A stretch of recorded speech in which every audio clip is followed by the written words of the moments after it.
কনের বাবার কাছে ঘটক এসে বলল, হুজুর পাত্র রেডি আছে।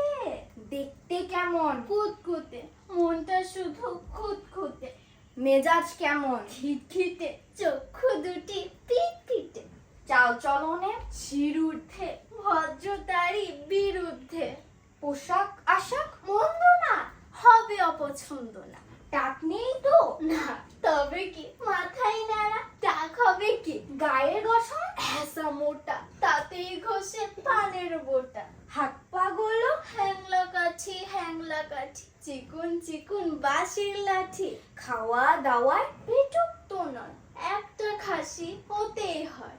খেলাধুলোয় ভীষণ পাকা, খাটের তলায় লুকিয়ে থাকা। সাহস কেমন? খুব বলা যায়, ছাগল দেখে দৌড়ে পালায়। ছুটতে পারে দারুণ ছোটা, খানিক বাদে হাঁফিয়ে ওঠা। সাঁতার জানে একটুখানি, ডুবে ডুবে খায় সে পালিয়ে।